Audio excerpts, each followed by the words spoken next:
It's friendly, it's just psychotic. This is like our main issue. All right, guys, this is your reactivity blueprint. This dog comes in, redirection issues,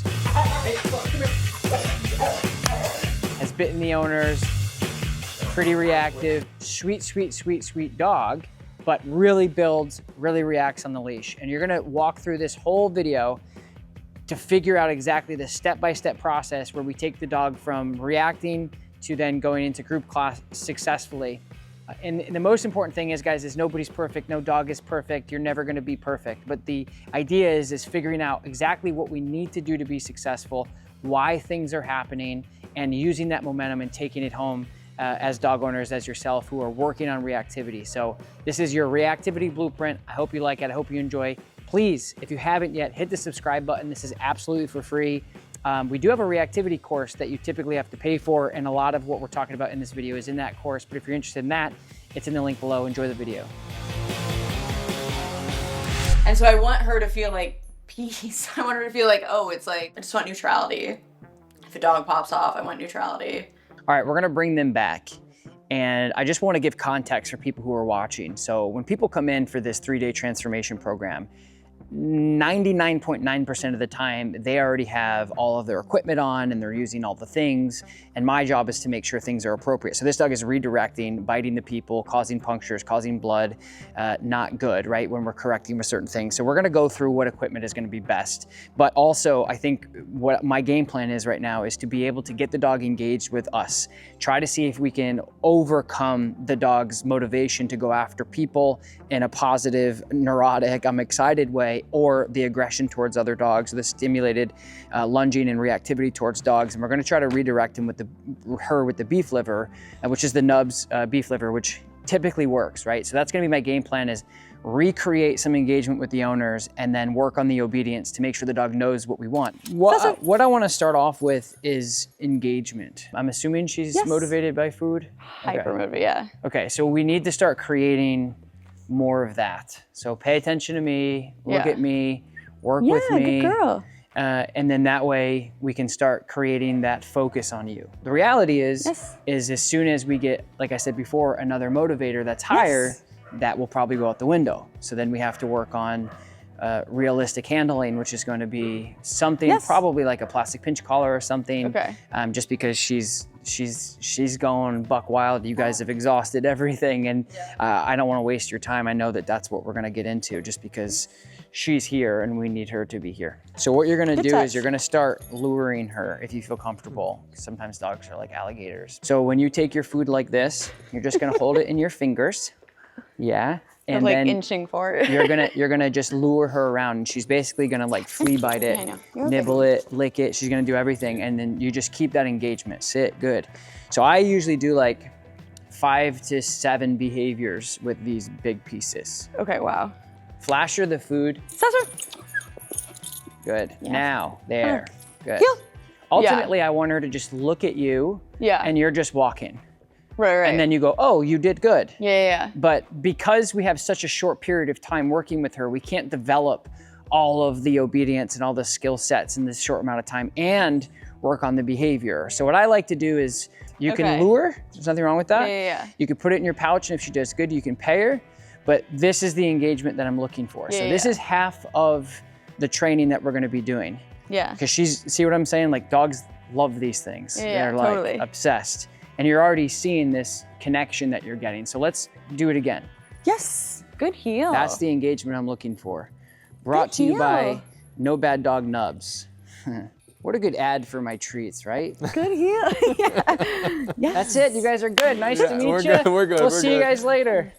By the way, guys, this year, 2025, I'm gonna be going on a world tour. We're gonna be going to Australia, we're gonna be going to the UK, and we're gonna be going to some select states in the United States. All the information is listed in the link below, so I hope to see you guys out on the road this year.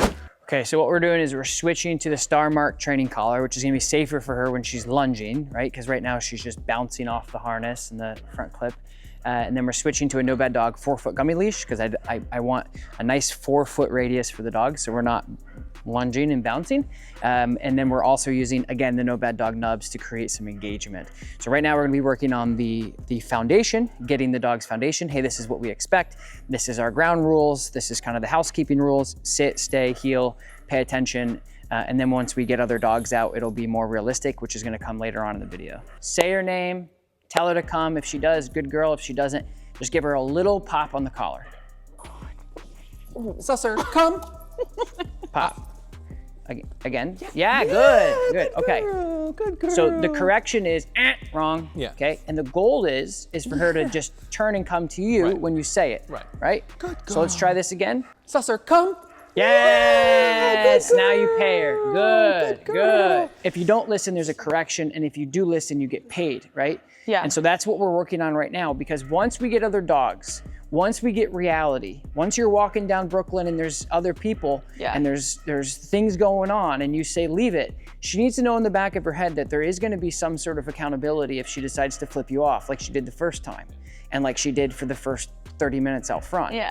If you guys love dog training like me and you wanna learn as much as you possibly can and you like this video, you can watch this uncut video plus all the other uncut videos that I've done in the past on the Tom Davis Online Academy. Plus, I go live every single week answering your dog training questions. All of the information and to join is listed in the link below. Okay, I'm gonna grab the fake dog and I want you to keep doing what you're doing. Heel. All right, now we're gonna test out the fake dog and see how she does.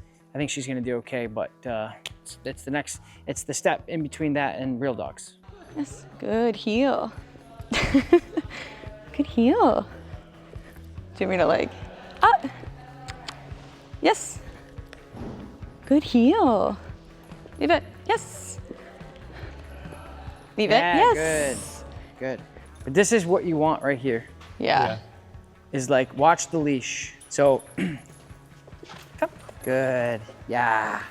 Got it, and a Good. little flick there too. Yeah, just that pop. That's Yeah, what I was trying to exactly. demonstrate. That was the only time she got away from me, so that's why I did it. But when you're handling, this is how it should look, okay? So nice and loose leash. Sorry, Abby. Landmines for you. I'm always walking backwards. Yeah. Yeah. Heel. So that was the first time that I've really handled her, and it's important from a dog training standpoint to like really let them do the work. The more work that they get to do, the better the dog is, the more sustainable it is. Obviously, the more confident they're gonna have. But that was just one part where I take the dog and I just demonstrate some calibration, some tune-ups, and she did great. But I just wanted to point that out, that as the first time I really handled her, just because I want these guys to know what they're doing more than anything.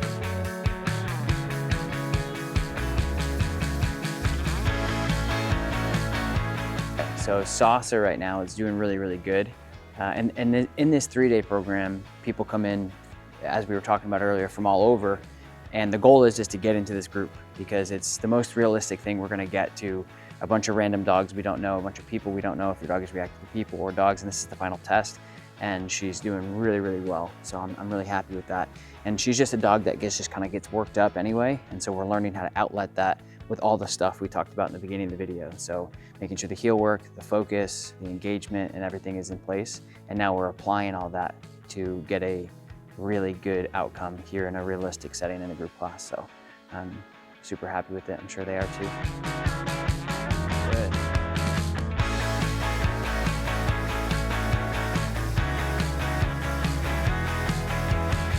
My job is to organize where the problems lie. And what this whole program is to really show you this is what your dog is capable of. This is what you can do with your dog. This is what you should be doing with your dog. Here's what you're lacking with your dog. And once you put that all together, you're gonna be able to go out and be more successful. Right. Cool. She's fun to work with. It was really nice to meet you guys. So nice meeting you. TJ, you did good, man. Yeah, you guys did really good. You're welcome. Yeah.